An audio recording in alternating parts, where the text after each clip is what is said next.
Hey there guys, how you doing? Welcome back to the channel. Hope you're all keeping well. Hope you all had a good weekend. It's been a while since I last made a video, obviously with the season now panning out for Spurs, pretty much having nothing to play for. There's not much I really wanted to talk about with Tottenham at the moment. But one of the other clubs that I do follow quite closely and have a keen interest in is, of course, Ajax over in the Eredivisie in Holland. Obviously, huge club, great fan base, rich history of producing players winning trophies. And yeah, I've always had a bit of a soft spot for him, and I do follow him quite closely. So I thought today I'd make a video on what the future looks like for this, obviously double winning team under Erik ten Hag, who's extended his contract in Amsterdam. He took up the option to trigger his what would you call it, the extension in his contract. There was a clause which extended his deal by another year, so he'll be at the club until 2023. But I wanted to have a look at the players and who might be coming in and who might be leaving the club in the summer. Obviously, they won the Eredivisie again this season. Won it quite comfortably in the end, ahead of PSV, who are currently in second place, and of course they beat Vitesse in the Becker finale, which is the equivalent of the Dutch FA Cup, basically. So I just wanted to go for a couple of players who might be coming in and a couple of players who might be going out. I know that on my Twitter over at East Terrace Zero, a couple of Ajax fans, they follow me, interact with me, so I always enjoy, talking to those guys over in Holland about, possible transfers and stuff like that. So if you're watching this, hi guys, hope you're keeping well.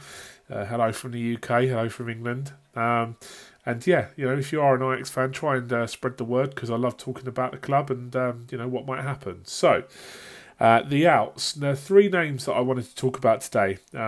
I know that Mark Overmars, a couple of weeks ago, who is, one of the sporting directors at Ajax, obviously, he's a fantastic player and he's doing a fantastic job alongside Edwin van der Sar, with the technical staff over at the club. He said that there won't be loads and loads of incomings and outgoings. That fans shouldn't be expecting a Sebastian Haller type transfer. Obviously, they broke their club record to sign him this season. Left him out of the Europa League squad, which is a bit of a howler. But the three players that I think are most likely to go this summer. Number one is the goalkeeper Andre Onana. Obviously, Cameroon international, come through at Barcelona and then made the move to Ajax when he was still quite young. He's established himself in the first team. Very, very good ball-playing goalkeeper. Excellent agility, very good communicator, very confident despite his young age. I think he's only 24 still. But obviously, the situation with Andre Onana has changed massively in the last, 3 or 4 months or so. If you don't follow Dutch football very closely, then Andre Onana received a 1-year doping ban from football, so he can't play any football for another year. Because of obviously breaching doping regulations. He says that it was due to some medication which he was taking. He didn't know that it contained a banned substance. I think he's trying to appeal it at the moment, but regardless, this is made him eligible for a 1-year ban.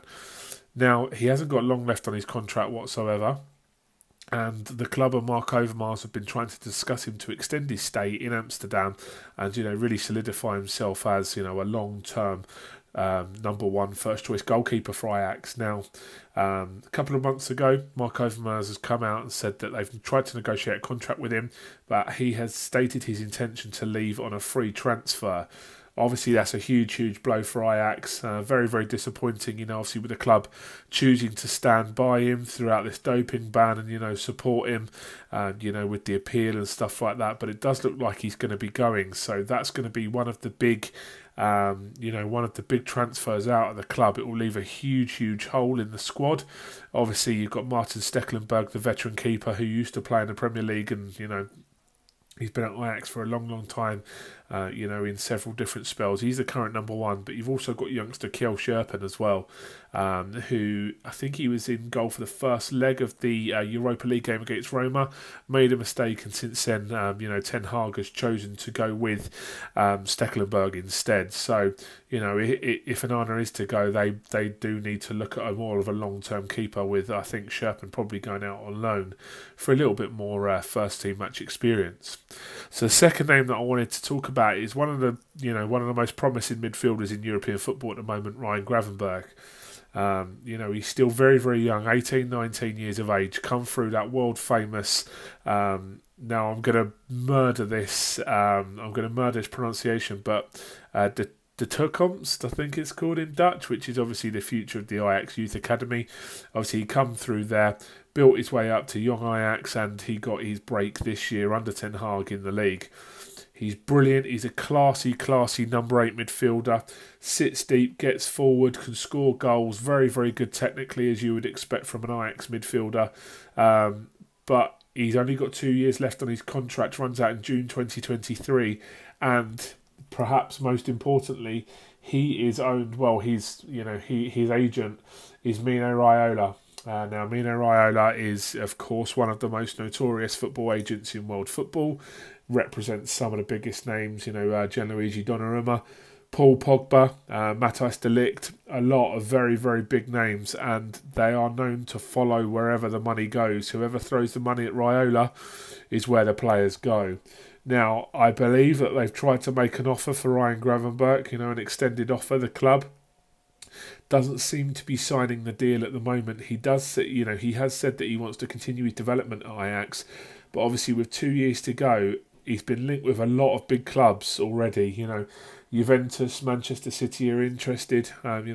Pep needs a really good, Pep sees a really, really good midfielder when he knows one. Some of the biggest clubs in Europe are sniffing around Ryan. Will the club decide to cash in on him? If he's making it clear that he doesn't want to sign an extended long-term deal, it might be the way to go. Obviously with the club being severely financially impacted from the COVID, from coronavirus and stuff like that, could this be the right time for Gravenberch to go? Personally, I think, if they get a bid of 50, 60 million euros for him, I think they will get that because he is that good. They should think about cashing in on him. But yeah, that's going to be a really interesting one to see. Will he run his contract down like an Anna? What will happen there? We'll have to see what happens with that one. So the final out, which I think is a likely one this summer, is Argentinian left-back Nicolas Tagliafico.